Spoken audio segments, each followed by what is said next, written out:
युद्ध के दौरान अपने पुत्र के हाथों क्यों मारे गए थे अर्जुन? बहुत से लोगों को पता होगा कि अर्जुन की मृत्यु स्वर्ग की यात्रा के दौरान हुई थी, परंतु इसके पहले भी एक बार अर्जुन की मृत्यु हुई और वे पुनः जीवित हुए। आइए आज हम आपको महायोद्धा अर्जुन से जुड़ी इस पूरी कहानी के बारे में जानते हैं।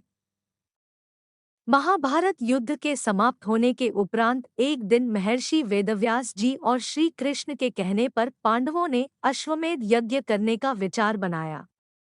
शुभ मुहूर्त देखकर यज्ञ का शुभारंभ किया गया और अर्जुन को रक्षक बनाकर घोड़ा छोड़ दिया। वह घोड़ा जहां भी जाता, अर्जुन उसके पीछे जाते। अनेक राजाओं ने पांडवों की अधीनता स्वीकार कर ली, वहीं कुछ ने मैत्रीपूर्ण संबंधों के आधार पर पांडवों को कर देने की बात मान ली। किरात, मलेच्छ व यवन आदि देशों के राजाओं ने यज्ञ के घोड़े को रोकना चाहा तो अर्जुन ने उनके साथ युद्ध कर उन्हें पराजित किया।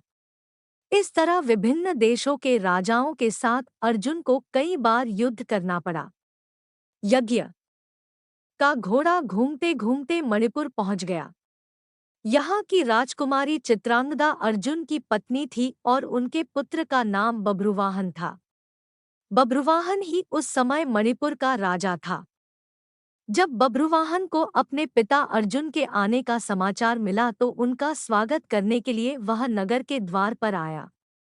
अपने पुत्र बभ्रुवाहन को देखकर अर्जुन ने कहा कि मैं इस समय यज्ञ के घोड़े की रक्षा करता हुआ तुम्हारे राज्य में आया हूँ, इसलिए तुम मुझसे युद्ध करो।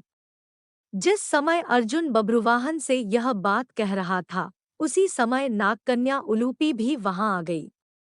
उलूपी भी अर्जुन की पत्नी थी। उलूपी ने भी बभ्रुवाहन को अर्जुन के साथ युद्ध करने के लिए उकसाया। अपने पिता अर्जुन व माता उलूपी के कहने पर बभ्रुवाहन युद्ध के लिए तैयार हो गया। अर्जुन और बभ्रुवाहन में भयंकर युद्ध होने लगा। अपने पुत्र का पराक्रम देखकर अर्जुन बहुत प्रसन्न हुए। बभ्रुवाहन उस समय युवक ही था। अपने बाल स्वभाव के कारण बिना परिणाम पर विचार कर उसने एक तीखा बाण अर्जुन पर छोड़ दिया। उस बाण को चोट से अर्जुन बेहोश होकर धरती पर गिर पड़े। बभ्रुवाहन भी उस समय तक बहुत घायल हो चुका था, वह भी बेहोश होकर जमीन पर गिर पड़ा। तभी वहां बभ्रुवाहन की माता चित्रांगदा भी आ गई। अपने पति व पुत्र को घायल अवस्था में धरती पर पड़ा देख उसे बहुत दुख हुआ। चित्रांगदा ने देखा कि उस समय अर्जुन के शरीर में जीवित होने के कोई लक्षण नहीं दिख रहे थे। अपने पति को मृत अवस्था में देखकर वह फूट फूट कर रोने लगी। उसी समय बभ्रुवाहन को भी होश आ गया। जब बभ्रुवाहन ने देखा कि उसने अपने पिता की हत्या कर दी है, तो वह भी शोक करने लगा। अर्जुन की मृत्यु से दुखी होकर चित्रांगदा और बभ्रुवाहन दोनों ही आमरण उपवास पर बैठ गए। जब नागकन्या उलूपी ने देखा कि चित्रांगदा और बभ्रुवाहन आमरण उपवास पर बैठ गए हैं, तो उसने संजीवन मणि का स्मरण किया। उस मणि के हाथ में आते ही उलूपी ने बभ्रुवाहन से कहा कि यह मणि अपने पिता अर्जुन की छाती पर रख दो। बभ्रुवाहन ने ऐसा ही किया।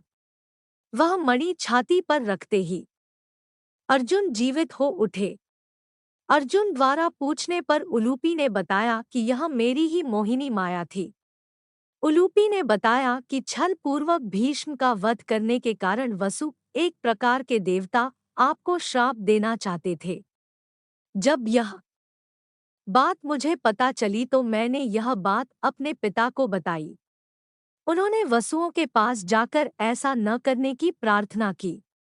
तब वसुओं ने प्रसन्न होकर कहा कि मणिपुर का राजा बभ्रुवाहन अर्जुन का पुत्र है। यदि वह बाणों से अपने पिता का वध कर देगा तो अर्जुन को अपने पाप से छुटकारा मिल जाएगा। आपको वसुओं के श्राप से बचाने के लिए ही मैंने यह मोहिनी माया दिखलाई थी। इस प्रकार पूरी बात जानकर अर्जुन, बभ्रुवाहन और चित्रांगदा भी प्रसन्न हो गए। अर्जुन ने बभ्रुवाहन को अश्वमेध यज्ञ में आने का निमंत्रण दिया और पुनः अपनी यात्रा पर चल दिए।